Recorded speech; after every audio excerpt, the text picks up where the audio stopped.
I don't know. Say it with me. I don't know. Good God, it is liberating. I am a towering mountain of ignorance. I don't know. We're taught to believe that everything has a reason. And so we observe the world, we see what happened, and then we define the thing that happened as the reason the thing happened. But I think a lot of the time we end up mixing up thinking something with knowing something. This is why it can be so impossible to talk about certain topics with certain people. They've tied those suppositions to themselves so tightly with knots of narrative and constructed reality and values that there's just no untying it. And maybe unsurprisingly, in those situations, the best course of action is just to be friends. Maybe even ask them about that thing that they've created, because to them, it's immensely valuable. The world as we perceive it, as we've built it inside of ourselves, is a lie that we tell to ourselves, not out of deception, but out of necessity. We have no other choice. We simply cannot understand the world as it is, and so we construct.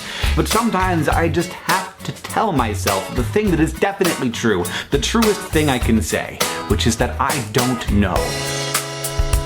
Never know.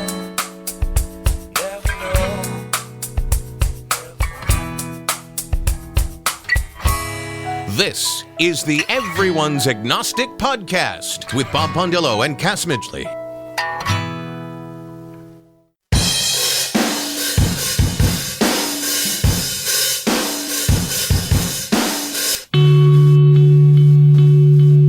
Welcome, everyone, to episode 161 of the Everyone's Agnostic Podcast. I'm Cass Midgley. Today, Dr. Bob Pondillo and I discuss the recent prayer in the Oval Office, the problem with praising God for intervening in your life, and how atheism remains the best practice of theism.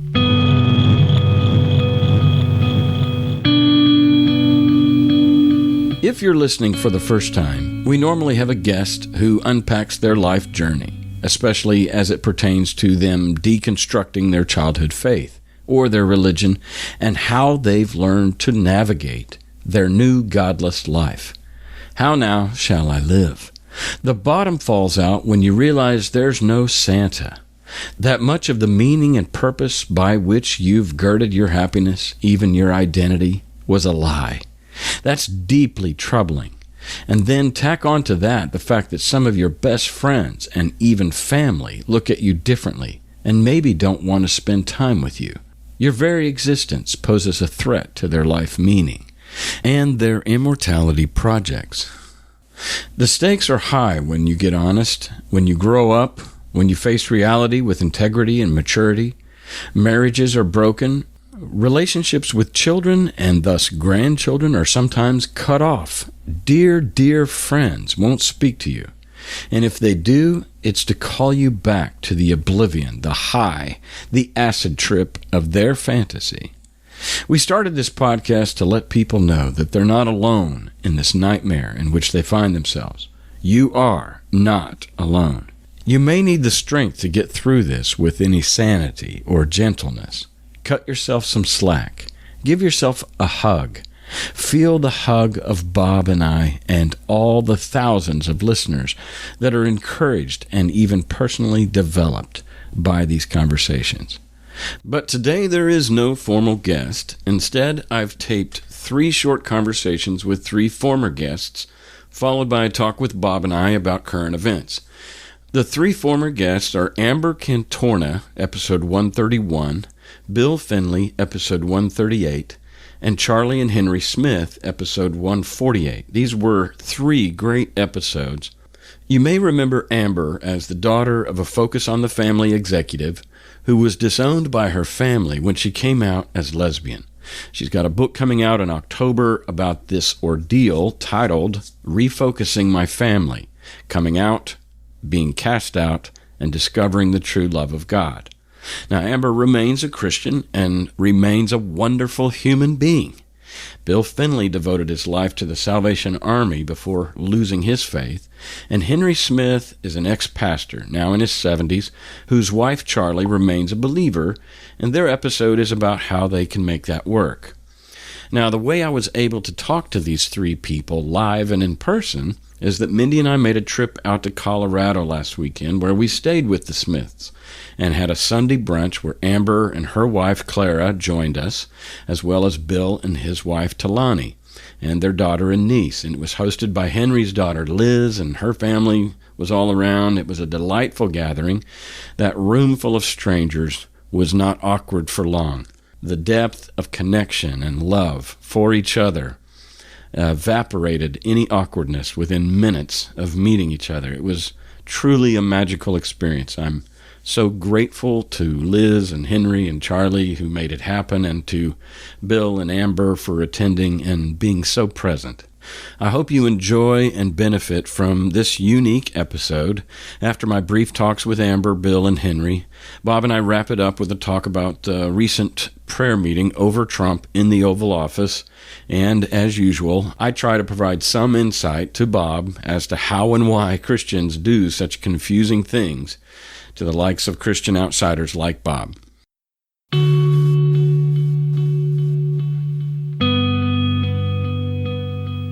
We taped this conversation on July 16th, 2017. We interview people you don't know about a subject no one wants to talk about. We hope to encourage people in the process of deconstructing their faith and help curb the loneliness that accompanies it. We think the world is a better place when more people live by sight, not by faith. Subscribe to our podcast and leave a review wherever you listen to podcasts. Also, you can support us monetarily in 2 easy ways. You can pledge $1 per episode or more through Patreon. That's patreon.com/EA podcast. Or leave a lump sum donation through PayPal at our website, everyone'sagnostic.com. The smallest contribution is greatly appreciated. Our opening monologue is an excerpt from a YouTube by Hank Green titled Towering Mountain of Ignorance. The music behind it is Never Know by Jack Johnson.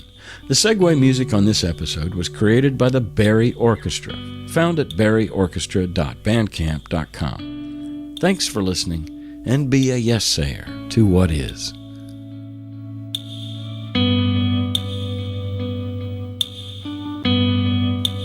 So here's my 5-minute talk with Amber Cantorna.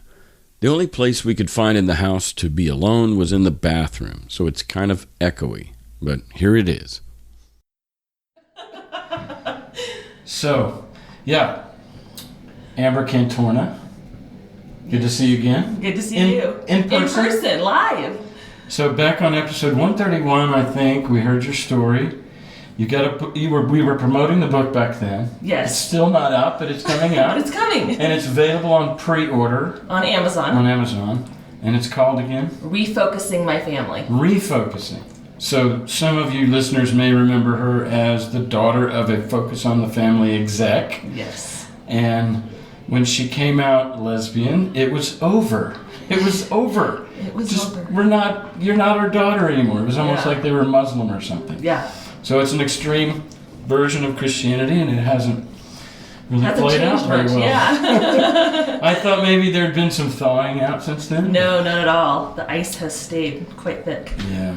I'm sorry. No, thanks. But you're here today with your partner. I am, my wife, Clara. And we are with 2 other episodes and just meeting each other for the first time. And we got through that awkward party pretty well. We did. We started as strangers and became friends. It worked. It was a lot of fun. So anyway, I just wanted to have a little one-on-one with you. And I don't know. I know that the writing of the book was hard, but... Yeah, it was definitely a long process, more than I expected it to be. Of course, it was a very emotional journey, kind of like volunteering for intense therapy for quite some time. Yeah. But all in all, it was therapeutic, and it was good to kind of look at my life from almost outside of myself, and from a different perspective that I've never really analyzed it that way before. And so I learned kind of a lot about myself and about my upbringing in the process, and a lot of things were very painful to relive, but I think helped give some closure in some ways that I didn't expect. And sure. And I think it was just therapeutic as a whole for me. It has to be, because I look at talk therapy like a tapeworm coming out of your stomach. Yeah. And every sentence that you piece together down into your journey, reflecting memories, you're pulling out that tapeworm Yeah. that you would never. It's almost Like you would never get that deep into the tapeworm if somebody wasn't there listening. Absolutely. I mean, my wife and I would sit for hours at night and just dissect and talk through I'd write during the day, she'd come home at night, we'd discuss and dissect, and she'd ask questions and analyze, and and all that was very helpful. Yeah. So by the time the book is asking for you to say it, you've worked... Reworked it. But either way, you were forced to confront these memories. Absolutely. And this is the whole thing. Yeah. I mean, you had a book deal, you had a desire to put it out, and so... I'm sure there was many times where you wanted to just turn around and say, fuck it. Oh, yeah. Or what am I doing? Or what have I started? Or why did I sign up for this? Yeah, because actually some of the scariest part is yet to happen. Yeah. When it gets released. And let's say in the age of Trump that people are so sick of evangelicals that somebody comes along and says, hey, my dad was focused on the family and we're not talking anymore, and this is how that demographic or that group of believers respond to LGBTQ, and this is not right. Yeah.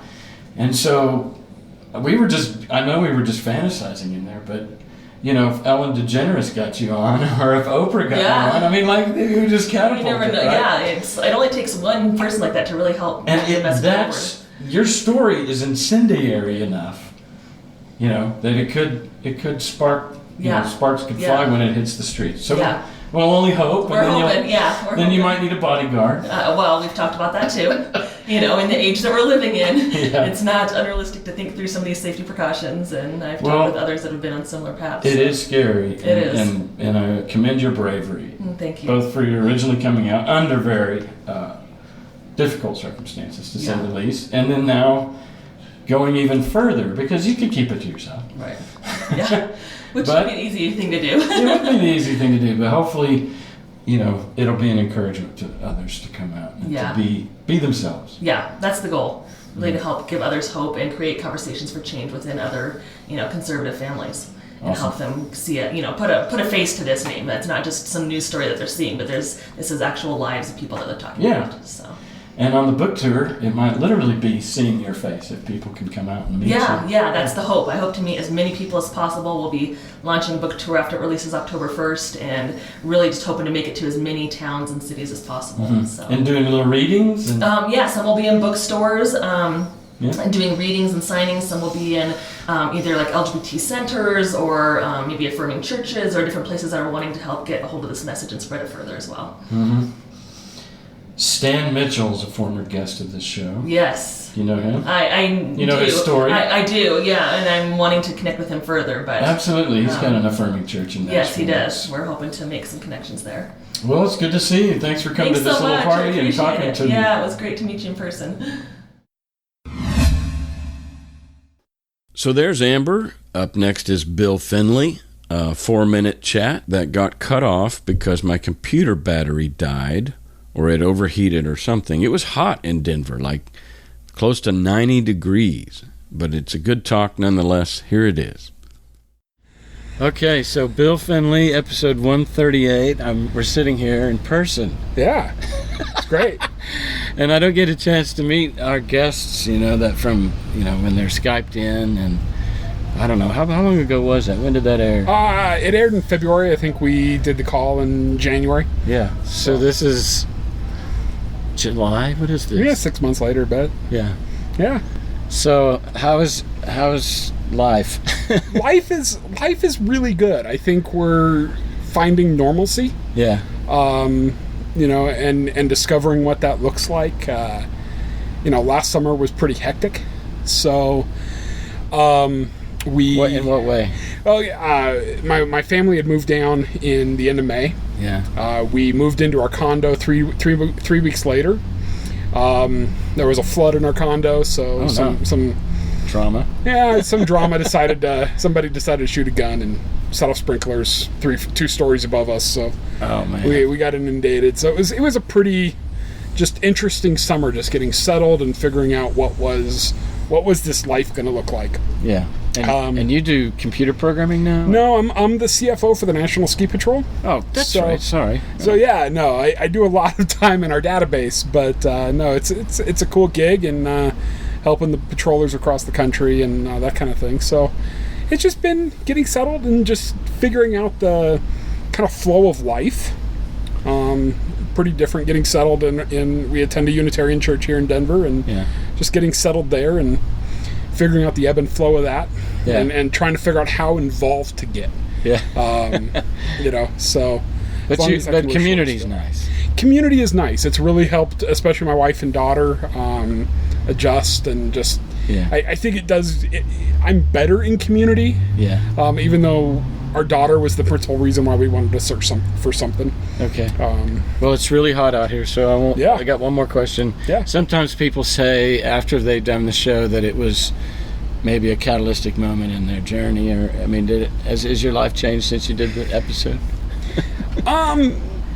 I think for my wife and I, we're able to have more conversation and we understand a better language. She even chimed in there at the end of your episode.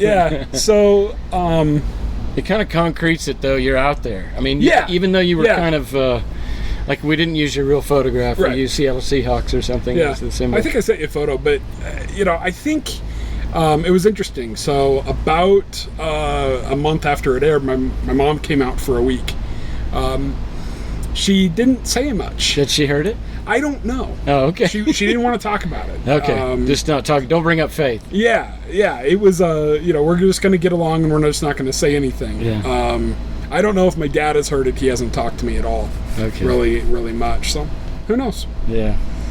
Well, I appreciated you coming on back then, and thanks for talking to me today. And this is I don't know that I've explained it yet on the intro. I probably have.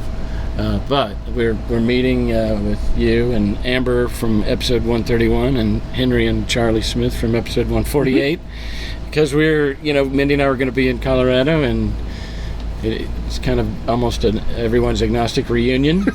So I think we're getting over the awkwardness of a bunch of strangers in the same room. But it's good. But, when you share similar stories and similar experiences, there's some common denominator. And it's nice to know that.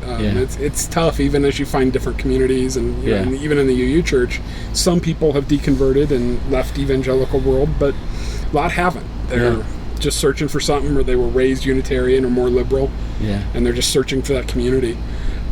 So it's just different, that shared experience of what does it mean to come out of that world. To rebuild from that is hard, and so we have that war story. So there's Bill Finley, episode 138. Bill's a great guy, such a pleasant guy. I mean, did you notice how he called the flooding of his apartment and the stress of reorientating themselves as post-Christian, post-Salvation Army? He and his wife both worked for the SA, but he referred to these big deals as, quote, interesting. That says something about his ability to minimize the drama of significant events and ride them out with character and integrity. I'm telling you, Bill and the guests on this podcast are impressive at how they cope and handle and deal with the difficulties they face. Okay, up next is Henry Smith, who I lived with for 3 days in their really nice place in Longmont, Colorado. Henry and Charlie are two of the sweetest people I've ever encountered. Here's my 4-minute talk with Henry. So, I'm here with Henry Smith of Henry and Charlie Smith of episode 148. Longmont, Colorado, sitting here in your kitchen, face to face. Strange as it may seem. And we had a little gathering today. And so, can you talk a little bit about that? What happened today? Well, when Cass and I came up with the dates that Cass and Mindy were going to visit us, I told my daughter Liz, who was a fan, and she said she wanted to do a Sunday brunch. And so I thought, the more the merrier. I asked her if we could include a couple of other people who had episodes. And she said, sure. So I went on the group, and I said, okay, I'm curious. Is there anybody else who on this group from Denver? And I got one response, and that was Joe Finley. Bill Finley. Bill Finley. I got them. It's okay. I'm glad you can laugh. Now, but I also knew that Amber Yeah. Cantorna. Cantorna was in the Denver area, but although she wasn't in the group. Oh, So yeah, I gotta add I her. contacted both of them, and they were just really excited about coming to the brunch and meeting Cass and, you know, and having a fun time. And we did. And then I also invited a friend of ours that we've known for a long time, who I knew was also an atheist. Yeah. And guess what? He's coming on the show. He and his wife they met in a cult. Yeah. And they started to unpack it, and I said, wait. I gotta have the tape rolling if we're gonna have this conversation. So they're gonna Skype in like you and Charlie did. Oh yeah. Well, they're pretty technical. They're more technical savvy. It won't be a train wreck like ours. It wasn't a train wreck. You're too hard on yourself. But anyway, this is our last night together. We're gonna head on tomorrow to another spot, but we've been here this will be our third night. Friday, Saturday. And you've been so hospitable to Mindy and I. Thank you. Thank you. It was our pleasure. Yeah. Seriously. Well, you've been a dear host, and Charlie, and we had chicken pot pie the first night. and peach cobbler. And peach cobbler with ice cream. Oh my gosh, it was delicious. But it's been good, and I think what I feel special about is that we've made friends all over the world through this podcast. And so when somebody, here's the warning out there to people, when they say to me on the air, hey, come and see us sometime and we'll put you up or whatever, just Henry here is testimony to the fact that I will take you up on it. Be knocking on the door. I mean, can you take some squatters? Yeah, but it was wonderful. It's been fun. I mean, we had a lot of plans made, and I thought, probably the first night I thought, no, this is not about us. It's about you guys. And I wanted you to spend a lot of time together. Yeah. So, well, I hope that it was a win-win, because I hope that you got your time with us that you wanted, and I think well, I know we got our time. Oh yeah. No, it worked out just fine. Yeah, I think it's been a good blend. It was a lot of fun. All right, well, Henry, any last words? No, just take care of yourself. You two maintain that respect for each other. Love each other. That's great advice. Thanks. Yeah, you bet. So there's my brief catch-up talks with Amber, Bill, and Henry, or as Charlie calls him, Smitty. Up next is Bob and I talking about current events for about 45 minutes. Thanks for listening again, and I hope you benefit from this talk.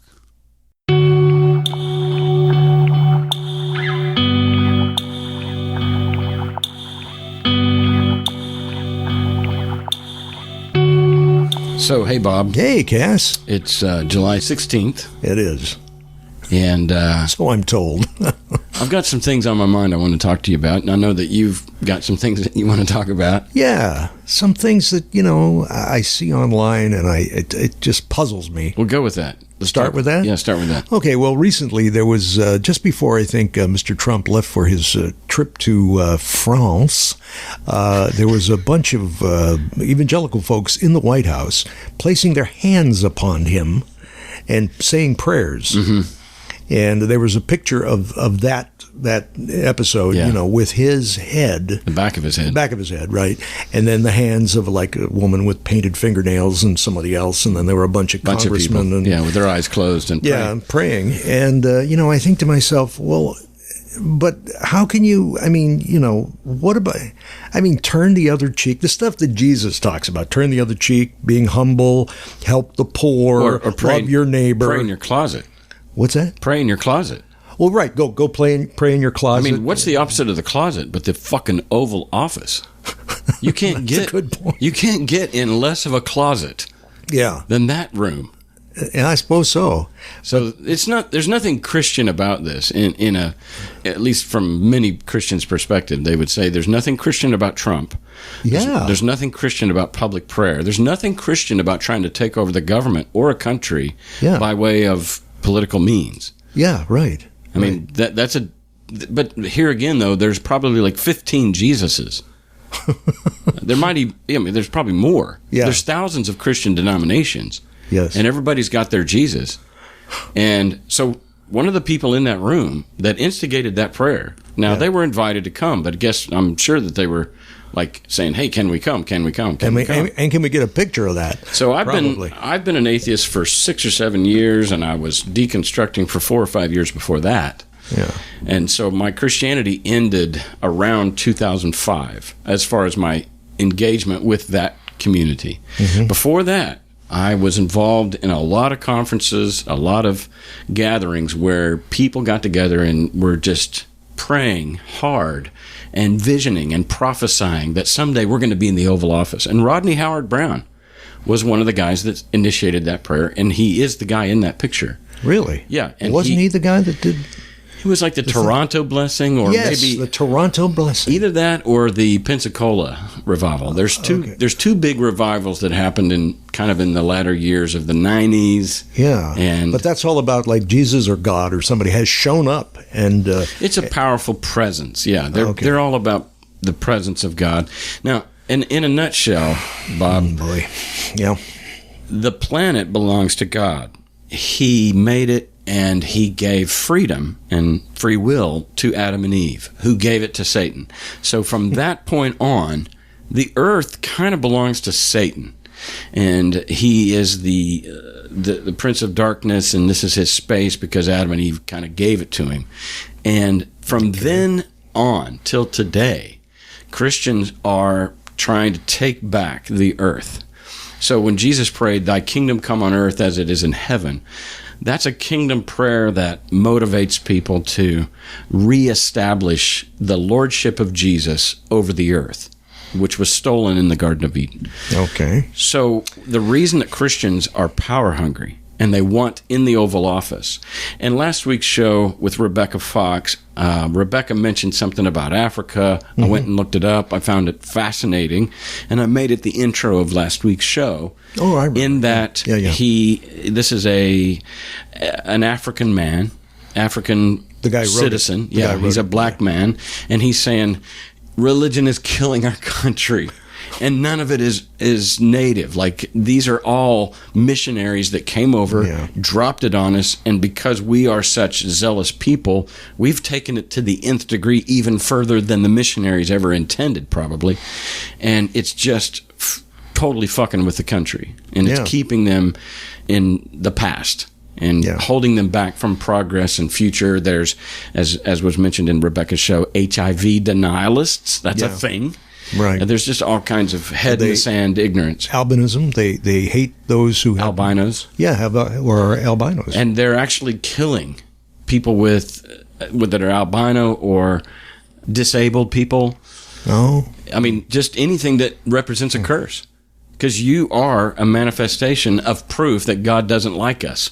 And so we've got to kill the witches. We've got to stop this. We've got to pray more fervently. We've got to seek God more fervently, because all shit that happens on the earth, all bad things that happen, are a manifestation of God's absence, and we need to bring down God's presence. But what about omnipotence and omniscience and omnibenevolence and those kind of things? All right, that's a legitimate question. Where's God? No, he is everywhere, but what I'm talking about is the favor of the Lord. There's a scripture that says, if my people will humble themselves and pray and seek my face and, revere my ways, follow my laws, then I will smile upon the land. I will bless the crops. I will prosper your people. So the lack and the absence of prosperity and thriving and goodness is the absence of God. Now, it's not the absence of the presence of God, because you're God's saying, just a prick, pretty much. Well, he just wants everybody to obey him. Yeah. Yeah. Okay. And so if bad shit is happening, theists, both Muslims and Christians, are going to equate that with our own disobedience, because Satan rules the earth, and and God is powerless to do anything about it. Well, because he's turned it over to man, and he's a gentleman. That's what they'll say. They'll say that it's the free will of man, and he will not impose his will on the earth. Humans, have to invite him. And since there's a lack of humans, that are inviting him to come and be Lord of Chick-fil-A. Yeah. I mean, seriously. Yeah. The CEO of Chick-fil-A prays every day that Jesus is Lord of my business. Okay. These people would make Jesus Lord of everything within their means, and that's why they're in the Oval Office. Wow. They want Jesus to be Lord of America. They want Christian Sharia law. They want dominionism. They want theocracy. Yeah. So, could we even say that they're motivated by some pretty good notions? Oh, they think they're doing good. Yeah. Oh, they want the blessings of God. In their mind, like a Disney-esque picture of butterflies and birds chirping and everybody frolicking around loving one another is the kingdom of God. They have a pretty cool image of what love should look like, of what life should look like, but it's void of gays. It's void of anybody that disagrees with them theologically or doctrinally. I mean, this is where it gets fucked up. If you, and getting just to refer a little bit to the denial of death and Ernest Becker, if you present a immortality project that is contrary to mine, then I panic because my immortality project has to be right. Otherwise, I'm faced with my own mortality. Yeah, right. I mean, that's a big fucking deal because the greatest fear of all humans is death. And so you're confronting you're messing with my immortality project. Yeah. I've got a plan, and that is I live forever. I get to see my wife and kids, my grandmother, my mother, my father, my dog, for some people. I hope so. And so you're fucking with that when you say Islam is greater or atheism is greater or there is no God. You're fucking with they've got their eternity planned out in their mind, and they've compartmentalized all confrontational thoughts that conflict with that. Okay. Wow. So anyway, and science doesn't hold a chair. Well, because the Bible says that the wisdom of man is foolishness to God, and it pleased God. Well, they got this covered, don't they? It pleased God to make his ways foolishness. So when man thinks they got it going on, that's pride. But that's hospitals. I mean, that's stuff that's going to keep us alive. Those are good things. That's going to space. You're just okay, fine. You're way too pragmatic and commonsensical. Seriously. Shame on me. No, it's not shame on you. It's shame on these motherfuckers in the Oval Office. It's Christian. So, but we've been on the air 3 years. You've watched me ebb and flow, wane and wax like the cycles of the moon with how passionate I am against Christianity, and then sometimes I'm nice. Yeah, right. I mean, we've got David Dark coming on, and we've got Tony Woodall, and these are great Christian men and women that I love, and I love the way they practice their Christianity. Sure. So every now and then I'm just like, it's really not. Let's back off of like attacking and being anti-theist and being Hitchin-esque. And then sometimes, like today, and like our show with Rebecca last week, where we surveyed the shit that's going on in Africa. This is not something that we can play around with. We have got to step up and have a voice and speak openly. Which brings me to a Facebook post that I posted this last week, or actually by now, that time this show airs, it'll be a couple of weeks ago. It was July 13th. Please don't talk like that or use that kind of language. Who's saying this? Unquote. Me. Oh, okay. This is what I'm going to say to people who infer some supernatural involvement in their life events, i.e., God helped me find a house or helped me avoid a close call, auto accident. This perspective is a root cause. Now, this is going to be a leap. Okay. I'm going to unpack it. This perspective is a root cause for world hunger, war, and all the evils of this planet. Please stop. I trust you're smart enough to figure out why this is true. If you're still confused, let a conversation ensue below, which did. Okay. I'll start with a blog that will serve as a hint, and then also I'll post John Donne's poem, For Whom the Bell Tolls. Which is a great poem. I can talk about that, too. And the thing that I posted was about the connectivity of all things. And that I think it was Carl Sagan said, if you're going to make an apple pie from scratch, you've got to start with a universe or something like that. very true. The piece of paper that you're holding up, it took metal and steel to chop down the tree. So not only just the interconnectedness of everything, and just that we're all from stardust or whatever, and that is the truth that will help us, because us and them, all this misogyny and xenophobia and racism, all this fear of the other, is obviously an impairment to social progress. Yeah, and so if we could just figure out, we're just all here sharing the planet, and in a way, tribalism did get us to where we are today, because we figured out we're better together. Mm-hmm. And if we live longer together. And if we cooperate, we can actually survive. Our genes will survive. Right. And it's selective. Yeah. Yeah, we've got that inside us, that notion of cooperation. But the best idea behind tribalism is to see the human race, or if you will, even the entire planet Earth, as one tribe. Mm-hmm. So the trees, the animals, the people, the oxygen, the resources that we have, these are all within our tribe. Mm-hmm. Mm-hmm. Let alone blacks and whites and red and yellows. And I'll go with all that. Yeah, I think of course you are. There's truth in that, I think. But it is the most expeditious way to be efficient. Mm-hmm. It's the best way to live. It's the best way to make this planet sustainable. Mm-hmm. It's the best way to make life good for the most people possible. Right. All of it. Mm-hmm. Disease, hunger, all of it. Right. It could be solved faster if we see each other as connected. Mm-hmm. So anything that contributes to disconnection is counterintuitive and counterproductive to those ends. Right. Right. So when somebody says, "Oh man, God help me find this house," or "I was almost in a car accident, I slammed on the brakes just in time, praise Jesus." So what you're saying is, in light and in view of a world and of events that happen every minute of every day, 24 hours a day, around the globe, evil, rape, murder, car accidents, you got the house bought out from underneath you by someone else. I mean, bad shit happens to everybody every day.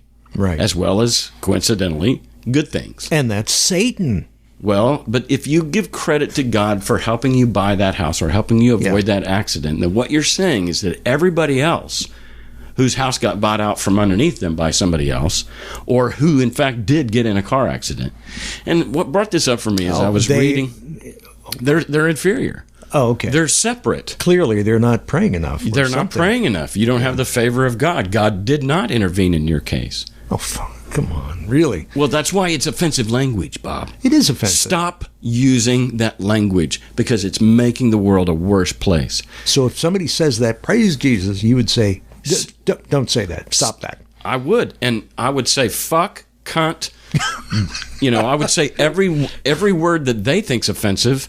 And I would say, what's more offensive is that what you just said contributes to world violence. Wow. And my little fucking cunt don't do a goddamn thing to anybody. Doesn't hurt anybody. Right. And yet you're all up in arms about that. And when you praise Jesus for saving you from a car accident, you're making the world a worse place. So stop it.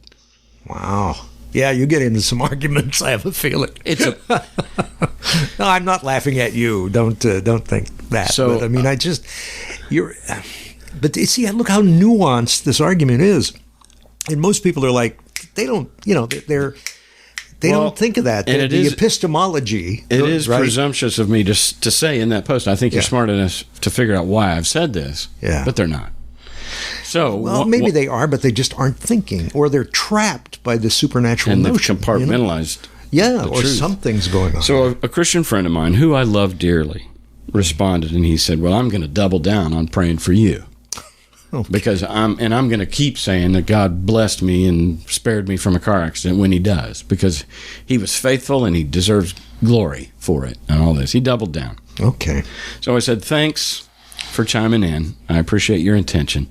I was reading yesterday about a family vacationing in Mexico, a man and his wife, 2 college-age kids. They'd only been at the hotel less than 3 hours. They checked in, went down to the pool, had some drinks, and the 2 college kids were swimming in the pool. The parents said, "Hey, we're going to go up, get ready for dinner. We'll meet you in the lobby at 7 p.m. The parents left to clean up. They came back down. Both kids were nowhere to be seen. They waited. Turns out they go out to the pool to see if by chance they're still out there, and they're face down in the pool. Oh no! And there's nobody around. There's no witnesses. Nobody saw what happened. The girl died. The boy survived, but he was concussed such that he couldn't remember what happened. Oh. So these two parents go back, to America, wherever they live, and they're precious. I mean, let's talk about this, man, because you have to unpack the fact that this is probably a 19 or 20-year-old girl. The 9 months of labor, or the 9 months of gestation, the hours of labor, the breastfeeding, the nurturing, the first steps. Yeah. I know. 19 years of trying to bring this person into the world, and you go out to the pool and she's face down. A senseless death, right? Yeah. And God did not intervene. And so, fuck you. Fuck all of you. If I were those parents, and somebody came to me and said, well, we were on a trip and God spared us from, whatever. I mean, so it's very, very offensive to give credit to an interventionary God, because he's very selective about when he does it and when he doesn't. Yeah. And he's a monster. And ironically, I have more respect for the office of God, even though I'm an atheist. I've said it before, atheism is the best practice of theism. That the best way to honor the office of God is shut the fuck up. Because it's a mystery, nobody knows. And if there is some kind of origin or ground of being, or power source that started the Big Bang, then you don't have a flying fuck what he thinks, if he's a he, if it's an it. You have no idea. The moment you open your mouth to try to describe what may or may not be God, you fail and you profane. So the most respectful way to honor what may or may not be a God is don't say a word about him helping you find a parking space, or that he doesn't like gays, or anything. Yeah, don't project on that precious white blank canvas anything. And you are practicing the best practice of theism. Yeah, I would agree. So Put the whole thing aside. I mean, it just doesn't... It doesn't matter. Yeah. It doesn't matter. I mean, if it means something to you, I get that, but my gosh, no, Well, but we get it, but it's a giant fucking weakness on your part that he means something to you, in that you haven't found enough meaning in and of yourself or the life that you find yourself in. Grow a pair. And and put on some big boy pants and some big girl pants, and find meaning in your life. And I hear you, and I agree 100%. But this is where I am. Okay. I can't. I mean, I look at that as just a tragedy, a terrible tragedy. The girl in the swimming pool. Yeah. And it's just going to, because like you said, the stuff you think about is, my gosh, a whole life ahead of her, grandchildren, all the things you think of. The happiness. It's a senseless death. Yeah. Yeah, and. But that's, like you said, it happened. It happens all the time. And it happened. And what are you going to do? I mean, you can't pray it back. You can't make it come. No, you just grieve. Now, that's a whole other thing, is how atheists grieve. That's a whole other subject, which we kind of covered last week a little bit. Yeah, so you agree. But I don't know. I want to slap a guy upside the head and say, cut it out. You're making your life much more complicated than it needs to be. Sure. Let it go. Just live today. Find your own meaning. It's fine. You don't have to be so sad or depressed or guilty all the time, Well, I think what you're pointing... But who am I to say that to them? Exactly. And what you're pointing out is the tension that we all feel, especially as atheists. I love this guy. The guy that wrote me back and doubled down on this theism. Fucking love him. He's a dear, dear man to me. And I resent deeply, deeply the fact that I even have to say, or feel the need to say, in order to help improve the world, please stop talking that way. because he's naive as fuck. He doesn't have a clue. In fact, like you said, they all, including those motherfuckers in the Oval Office, think they're doing good. They think they're doing good. And they're so blind. And they think I'm blind. I hate this. Yeah, in so fact, what the hell do you this do? post and his response kind of threw me into about a 24-hour depression. Because here's what I wrote back to him. I said, your effort to give meaning to your life through theism is only achievable by separating, even elevating, yourself over all other fellow humans. It's not surprising, though, since even God himself has declared openly that he intends to torture forever the majority of the humans he created. And obviously, you're okay with that because you're still in service of said God. Wow. The brainwashing, the lobotomy, the hardness of heart that has to occur for someone to actually think that God is good, worthy of praise, and worthy of you surrendering your agency to it, is one of the greatest man-made tragedies of human history. And yet you double down. It took guts, I know, but the same love that you're trying to extend to me because you think I'm lost, I'm now, in return, trying to extend to you because I think you're lost. Without this insane narrative wedging its way into our culture and your and I lives, we would just be two guys loving each other. My disdain and resentment for its presence in human relationships and the destruction it causes around the globe is why I wrote the post to begin with. And so I doubled down, and here we find ourselves. Yeah, no bridge building. Sucks. I know, but what do you? I mean, and we're built to see. We connect the dots. We try. This doesn't mean we connect the dots correctly, but we connect the dots. Okay. There is unique something to humans. Yeah, and there is something that happened 400 years ago, approximately, where somebody said, if we did a methodology, if we did a way that makes sure that opinion and incorrect connection of dots would be placed aside, just so we can get at the truth. If we can just use something to get at the truth, and that something was science. And is it right? Yes, most of the time. Not all the time, but most of the time. And then it's self-correcting as well, down the line. It keeps changing because new facts come. New technology is built to change how we look at things and think of things. So there is a mechanism out there. There's a way to separate opinion and feelings and all the things that you can't measure or falsify, and yet we push away from that. Yeah, because it's void of God. You're leaving out the guy who hung on a cross for you, Bob.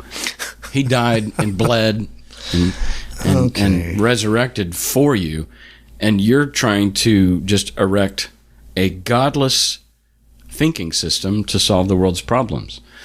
And what happens when your little boy has got a broken leg or is having a heart attack or an epileptic fit or something? You take him to the hospital, and if there's somebody standing there saying, "And do you believe in God? If you do, we won't let you in." Well, I mean, that's not right. No, we're not going to do that. But what if you don't believe we won't let you in? I mean, that's more likely to happen. Well, yeah, that's very true. Jeez. So it really does seem like we're stuck. What do we do? There's got to be. There are other people. There's like John Shelby Spong out there that says, you got to think about differently. It's got to be thought about completely differently. Yeah. It's not real. It's metaphor. It's a myth, a story we tell ourselves to help us make sense of the world. But it's not. It's not the thing, and you have to put that aside. He's laughing. He's laughing at me. No, I'm not. I'm crying over here because you have clearly you have a purview that just seems like, why don't we do this? It seems like common sense. It's kind. You're stumped. Respectful. Week after week of the tragedies that people have gone through. And that's what I'm trying to focus on is the resentment that I have to where that this podcast even has to exist. Yeah. That we have something to push against that is literally a fairy tale. And humanity would be 10,000 times better off without it. And yet we have to like cajole people into releasing their cold, stiff hands from their religion. Right. And That's right. And so pry their hands from the gun. Exactly. what is afforded to people like John Shelby Spong and people like you and I, who are able to like look reality in the face and not fear or panic, it probably has to do with self-love.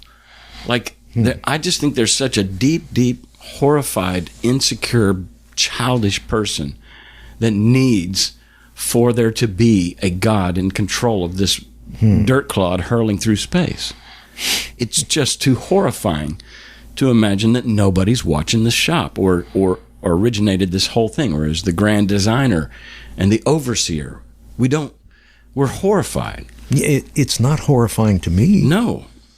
I mean, that's just the way it is. Nobody asked me to be born. Here I am. I don't necessarily enjoy getting old, but I am. And what can I do about it? Well, there are little things, but along the way, Just day in, day out. yeah, and then show up. and then you're going to die, and that's the way it is. And you enjoy now, and You enjoy the moment. See as much as you can, experience as much as you can, love as much as you can. Yeah, and you see pretty easy. You see the need for afterlife as greedy.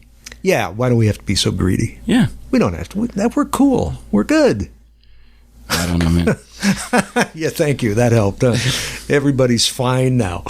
Well, here we find ourselves. This is the issue, I think, of Christian hegemony that has. I mean, as mentioned last week's show, it's like I thought that the Western South, like living here in Tennessee and where I come from in Oklahoma and Alabama and Mississippi. Yeah. I mean, places where Christian hegemony has just got everybody by the throat.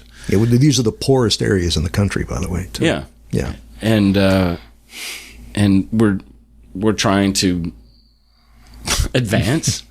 We're trying to, I don't know. I mean, I really have to, and going back a couple of weeks to Karen Garst, and one of the things I said about her episode was, here's a woman, feminist, faithlessfeminist.com, who is really out to change the world.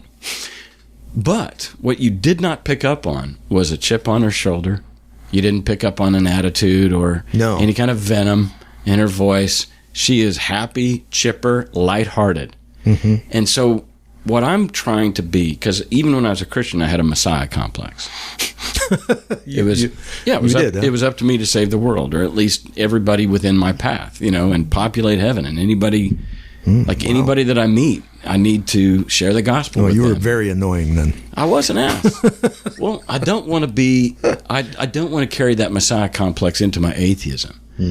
So what we just did for the last 30 minutes was parade the horrors of what religion and superstition and fantastic thinking and make-believe has done to humanity and is doing and is keeping us back. And the more Christians are in the Oval Office, the worse we are. Yeah, and so it seems. And the more credulous beliefs are held by cowardly people, the worse we are. And yet, you and I, on these microphones, with our 5,000 listeners or whatever, we're not gonna change that. I would love. I told you on the porch, I would love to get the Nobel Peace Prize because our show just helped combat us and them mentality so well. I mean, Ernest Becker got the Nobel Peace Prize, because that book was actually, this is the root cause of war. Is your mortality project is inferior to mine, so I'm going to kill you. And your presence offends me because it confronts and it makes me doubt my own. I mean, that's the gist of his book. And here we are saying, hey guys, every time that you say, God help me find a parking place, that's offensive. It is. It because is to me. The root of that assumption is that God favored you in this case. Yeah. And all the other crimes and horrific, grisly murders and rapes that occurred at that very second around the globe, God did nothing. And so are we to assume that the God of your fantasy he's prioritized your parking place over a 90-year-old woman in a nursing home being raped by a nurse or something. I mean, like, whatever the fuck goes on. Whatever horrible thing you could think of. And you know what we do? I mean, the fact that I even have to try to bring up grisly things like this Mexican vacation and this rape in a nursing home or something is that we compartmentalize it. We la. We plug our ears. We bury our head in the sand. See no evil, hear no evil, speak no evil, and it doesn't exist. Because it's just too much. I know you've seen these vignettes that sometimes documentaries open up with scenes from Vietnam with the, or the gas chambers. Just Treblinka bodies, or something. Just piles of bodies, or the horrors that have gone on around the world.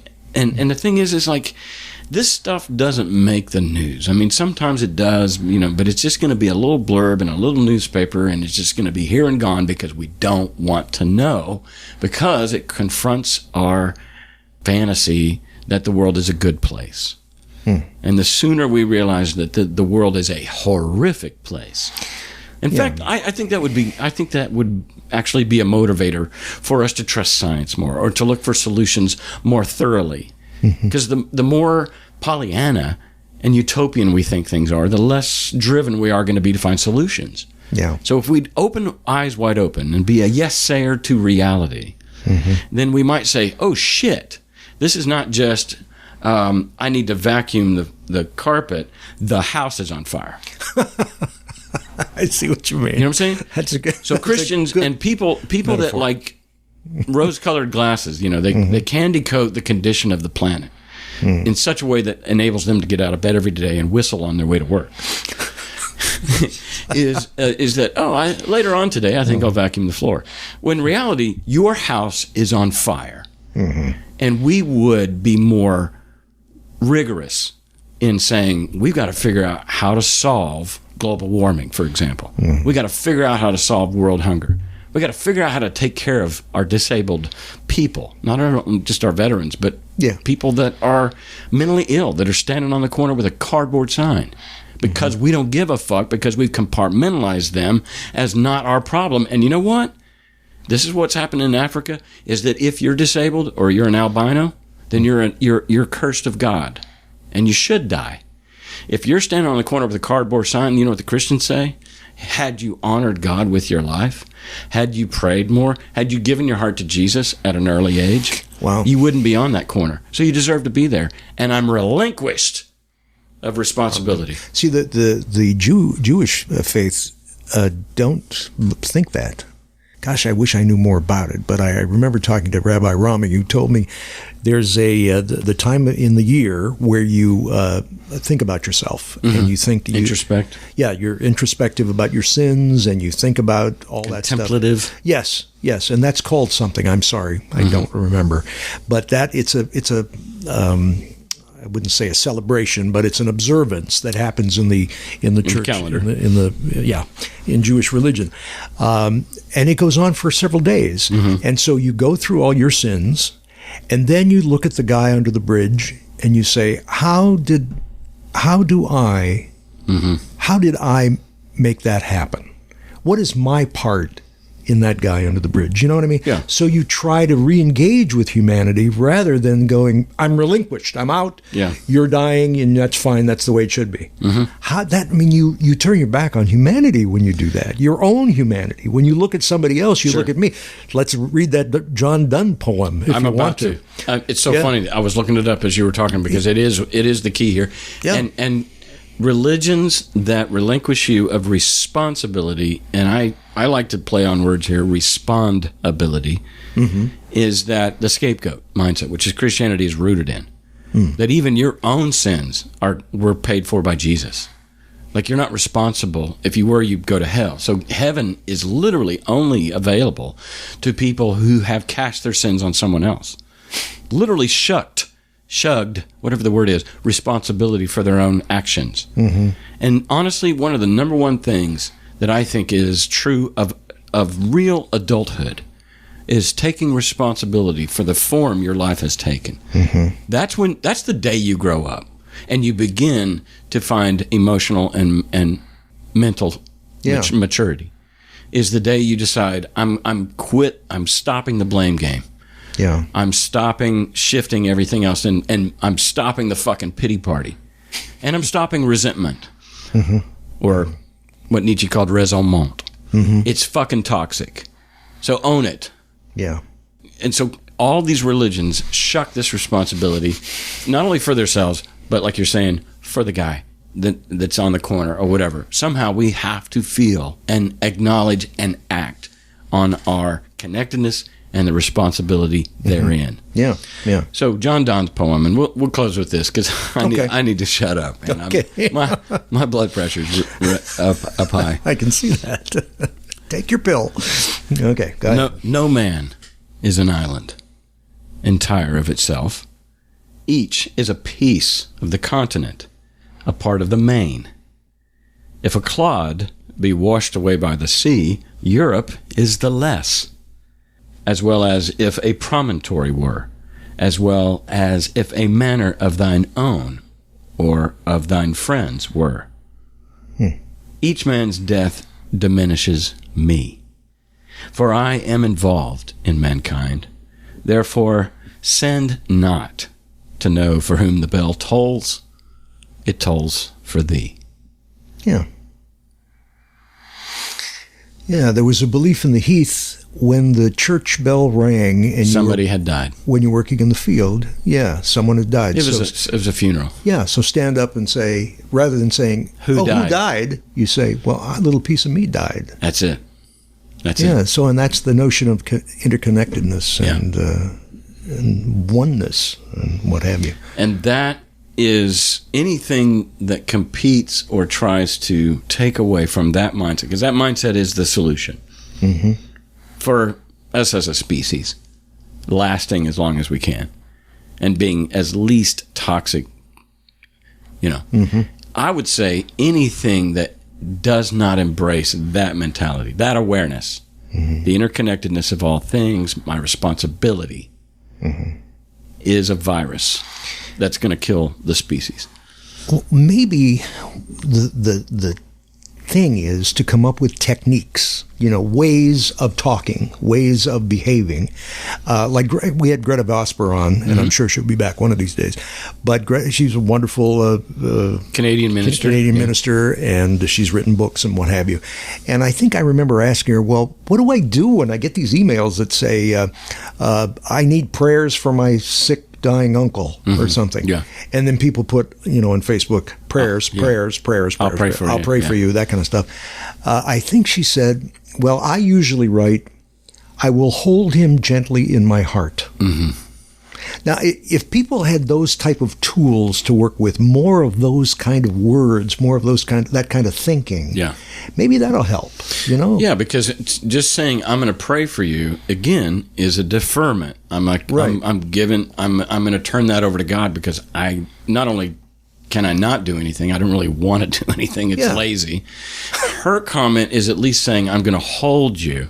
Yeah, now, I'm doing something now. Yeah, I'm doing something, but I'm holding his thought, his picture, his idea, which is fine if you're just a long distance Facebook friend. Yeah. But if you live a block or you live in the same town with that person, I would even say do more.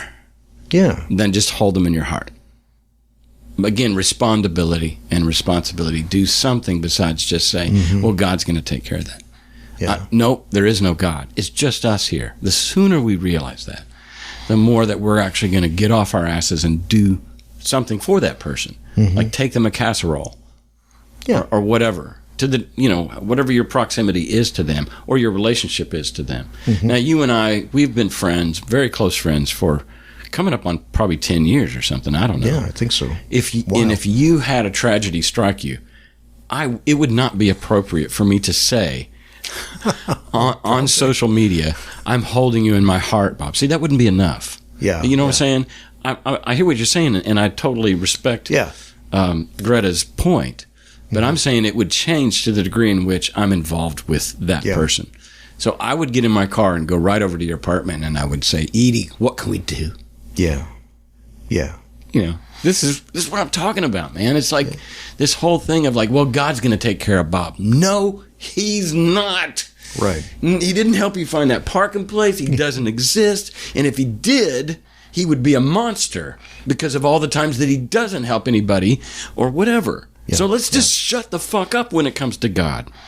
I'm telling you, man, the best practice, even of your theism, you can be a theist.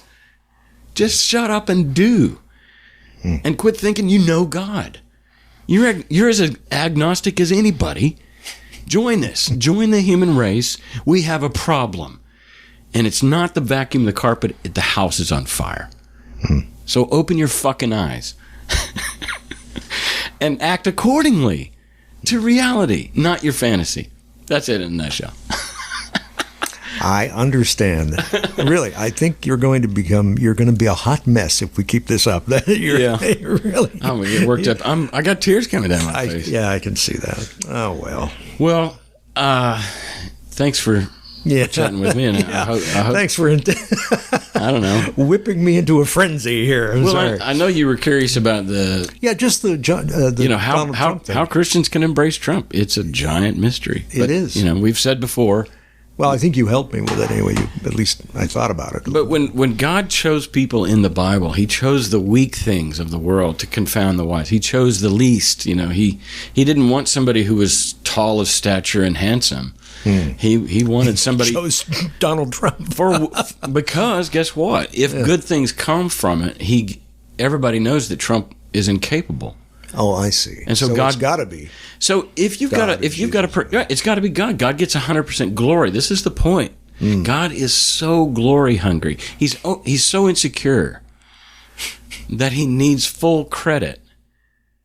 You know that time when there was a photo op where there was a bunch of foreign dignitaries and Trump was among them and he shoved one of them out of the way to get to the front. Yes, I remember. That's God. That's the Christian God. No wonder they like him, because he acts just like their God sometimes. Because he's a baby, he's insecure, he needs glory, he needs credit, and if he's being ignored, he's going to throw a tantrum. And that's fucking the Jehovah Christian God in a nutshell. And so no wonder. I mean, he's kind of godly to them. And he would be, because their God is a coward and a hollow shell. Here's the other thing I want to say. He is a boilerplate, or what we might call Trump, you mean? Yeah. He is such a non-being that everybody's co-opted him. So the racist and the white supremacists have said he's our man. The Christians, who aren't really that racist, what they want is the kingdom of God to come on earth. Yeah. And they want somebody that is malleable. Well, guess what? Guess what Obama was? Way too fucking smart. Honestly, the Christians' problem with Obama wasn't he was black. It was he was smart. They're anti-intellectual. Now, the racists, that's a whole nother deal. They hated Obama because he's black, and I would even say that the reason, and here's the thing that was so perfectly played. If there was a Satan, this would be his work, and that was way back when nobody thought that Trump was a candidate for president. He was saying Obama is not American citizen, and everybody just jumped on Trump that. Was saying that, And so what I'm saying is that it somehow, in the way that Trump has played his cards, way back when he was on the TV show, a certain demographic related to him, and then the racist related to him when he tried to call for the birth certificate, and then the Christians relate to him because he's not intellectual. And they're afraid of intellectuals, or at least they know that God could never use an intellectual because they're not malleable enough and stuff. So he almost is the perfect storm. I mean, how else did he get there? There's some crazy psychological stuff that got him to the place where America would actually vote for that. But anyway, he is that hollow space in which everybody is co-opting the Oval Office right now. And because it's open for sale, because he doesn't have a soul, he doesn't have agency. He doesn't know who he is. He's a scrambling, kicking and scratching and screaming baby, and so anybody who will give him any attention. In fact, one of his vow to the 81% of evangelicals that vote him in was, "I will never ever forget that." Oh, right. They're the reason he's in office, and he knows it. Now, we can only hope, just like he turned on the middle class, that he'll turn on them. But so far, not so much. Yeah. Anyway. All right, shut up. Okay, that's enough. Okay. No, it was good, though. It's very interesting, and I appreciate it. I do. I appreciate you putting up with it. Have a good weekend, man. Yeah, you too. Thanks.